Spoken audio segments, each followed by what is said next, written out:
ಬಿಸಿ ರುಚಿ. ಇವತ್ತು ಕುರ್ಮಾ ಮಾಡ್ತಿದ್ದೀನಿ, ನೋಡೋಣ ಬನ್ನಿ. ತುಂಬಾ ರುಚಿಯಾಗಿ ಬಂದಿತ್ತು ಕುರ್ಮಾ. ಮೊದಲಿಗೆ ಸ್ವಲ್ಪ ಗಸಗಸೆ, ಒಣ ಕೊಬ್ಬರಿ ಇಲ್ಲ ಹಸಿ ಕೊಬ್ಬರಿನೂ ತೊಗೋಬೋದು, ಮತ್ತು ಗೋಡಂಬಿ ಇದನ್ನು ಚೆನ್ನಾಗಿ ರುಬ್ಬಿಟ್ಕೊತಾ ಇದ್ದೀನಿ. ಸ್ವಲ್ಪ ನೀರು ಹಾಕ್ಕೊಂಡು ಒಂದು ಬಾಣಲೆ ಇಟ್ಕೊಳ್ಳಿ.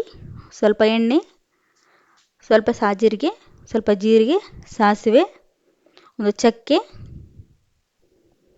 ಒಂದು ಏಲಕ್ಕಿ. ಎಣ್ಣೆಲಿ ಸ್ವಲ್ಪ ಫ್ರೈ ಆಗಲಿದ್ದು,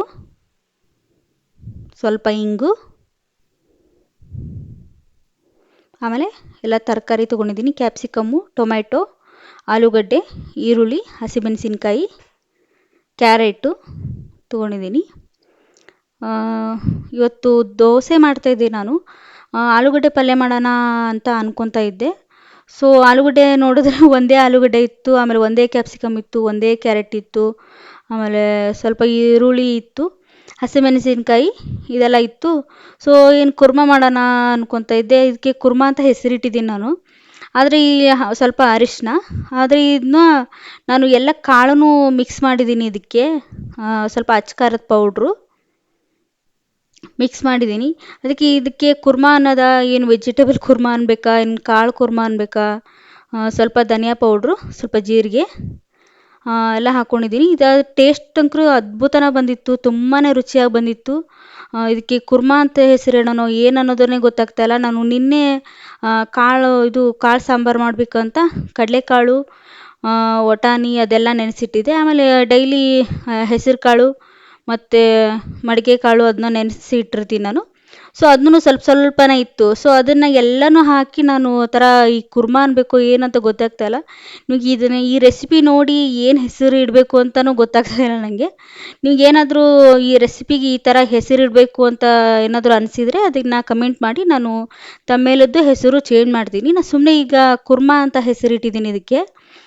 ಯಾವ ಥರ ಕುರ್ಮಾ ಅಂತ ನನಗೆ ಹೇಳೋಕ್ಕಾಗ್ತಾಯಿಲ್ಲ, ಆದರೆ ಟೇಸ್ಟ್ ಅಂತೂ ಅದ್ಭುತವಾಗಿ ಬಂದಿತ್ತು, ತುಂಬಾ ಚೆನ್ನಾಗಿ ಬಂದಿತ್ತು.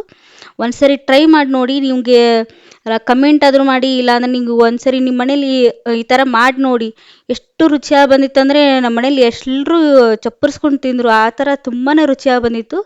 ದೋಸೆಗೆ ನಾನು ಇದು ಕುರ್ಮಾ ಮಾಡ್ಬೇಕಂತ ಅಂದ್ಕೊಂಡಿದ್ದೇ ಇಲ್ಲ. ನಾನು ಸುಮ್ಮನೆ ಎಲ್ಲನೂ ತರಕಾರಿ ಇದೆಲ್ಲ ಏನು ಮಾಡೋದಪ್ಪ ಅಂದ್ಕೊಂಡು ಸುಮ್ಮನೆ ಮಾಡಿದೆ. ಅಷ್ಟು ರುಚಿಯಾಗಿ ಬಂದಿತ್ತು. ಸ್ವಲ್ಪ ನೀರು ಹಾಕ್ಕೊಂಡು ಮಿಕ್ಸ್ ಮಾಡ್ಕೊಳ್ಳಿ, ಚೆನ್ನಾಗಿ ಕುದಿಸ್ಕೊಳ್ಳಿ. ನಾನು ಕಡಲೆಕಾಳು ಮತ್ತು ವಟಾಣಿ ಅದನ್ನ ಕುಕ್ಕರಲ್ಲಿ ಕುದಿಸಿಟ್ಟಿದ್ದೆ. ತುಂಬಾ ರುಚಿಯಾಗಿ ಬಂದಿತ್ತು. ಒಂದ್ಸರಿ ಟ್ರೈ ಮಾಡಿ ನೋಡಿ. ಇದಕ್ಕೆ ಧನಿಯಾ ಪುಡಿ, ಜೀರಿಗೆ ಪುಡಿ, ಅಚ್ಚ ಖಾರದ ಪೌಡ್ರು, ಅರಿಶಿನ ಮತ್ತು ಈ ಥರ ಮಸಾಲೆ, ಸ್ವಲ್ಪ ಗೋಡಂಬಿ, ಸ್ವಲ್ಪ ಒಣ ಕೊಬ್ಬರಿ, ಆಮೇಲೆ ಗಸಗಸೆ ಹಾಕ್ಕೊಂಡಿದ್ದೆ ಅಷ್ಟೇ. ತುಂಬಾ ರುಚಿಯಾಗಿ ಬಂದಿತ್ತು.